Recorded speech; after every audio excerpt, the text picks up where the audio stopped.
రంగారెడ్డి జిల్లా అబ్దుల్లాపూర్ మెట్ మండలంలో bird flu కలకలం రేపింది. మండలంలోని ఒక కోళ్ల ఫామ్లో వేలాది కోళ్లు మృత్యువాత పడ్డాయి. 4 రోజుల క్రితం కోళ్ల రక్త నమూనాలను సేకరించిన అధికారులు వాటికి బర్డ్ ఫ్లూ సోకినట్టు నిర్ధారించారు. దీంతో పౌల్ట్రీ యజమానులు శోకసంద్రంలో మునిగిపోయారు. తమకు కోట్లలో నష్టం వాటిల్లిందని ఆవేదన వ్యక్తం చేశారు. కాగా అధికారులు మరోసారి కోళ్ల నుంచి శాంపిల్స్ సేకరించారు. పౌల్ట్రీ నుంచి కోడిగుడ్లను కూడా ఎవరికీ అమ్మొద్దని యజమానులకు సూచించారు.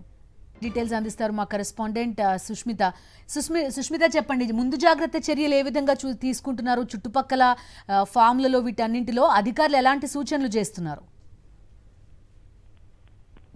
రెండు తెలుగు రాష్ట్రాల్లో కూడా బర్డ్ ఫ్లూ కలకలం రేపుతూ ఉంది. అయితే ఇప్పటికే నర్సరావుపేటలో ఒక చిన్నారి కూడా బర్డ్ ఫ్లూ కారణంగా మరణించింది. ప్రస్తుతం తెలంగాణ రాష్ట్రంలో రంగారెడ్డి జిల్లా అబ్దుల్లాపూర్ మండలంలో కూడా బర్డ్ ఫ్లూ ఇప్పుడు కలకలం రేపుతున్నట్టుగా కూడా చెబుతూ ఉన్నారు. అయితే ఇప్పటికే ఆ పౌల్ట్రీ ఫామ్ లో ఉన్న దాదాపు 100 కొద్ది కోళ్లు మృత్యువాత చెందినట్టుగా కూడా తెలుస్తుంది. గత 4 రోజుల క్రితం కోళ్ల రక్త నమూనాలను కూడా అధికారులు సేకరించాక టెస్ట్ చేయగా బర్డ్ ఫ్లూ కూడా దాన్ని నిర్ధారించినట్టుగా కూడా చెప్తున్నారు. మరోసారి దానికి సంబంధించి కూడా నమూనాలను తీసుకునే అవకాశం ఉన్నట్టుగా కూడా తెలుస్తుంది. అయితే పూర్తిగా కూడా చుట్టుపక్కల పరిసర ప్రాంతాల్లో ఎగ్స్ ను కూడా సరఫరా చేయొద్దని కూడా ఎప్పుడే అధికారులు ఇన్స్ట్రక్షన్ ఇచ్చారు. గత వారం రోజుల క్రితం నల్గొండ జిల్లా చిట్యాల మండలం గుండ్రంపల్లిలో కూడా ఏదో విధంగా దాదాపు 2 లక్షల కోళ్లు ఉన్న ఫామ్ లో కూడా బర్డ్ ఫ్లూ కలకలం రేపడంతో కూడా పూర్తిగా కూడా కోళ్ల సరఫరా అనేది కూడా మించిపోతూ ఉంది. అంతేకాకుండా దాదాపు నెలలోనే చాలా వరకు కోళ్ల ఫామ్స్ లో బర్డ్ ఫ్లూ కలకలం రేపుతూ ఉండడంతో కూడా చాలా వరకు జనాలు కూడా ఈ కోళ్లు కొనేందుకు కూడా ముందుకు రాని పరిస్థితి, పూర్తిగా కూడా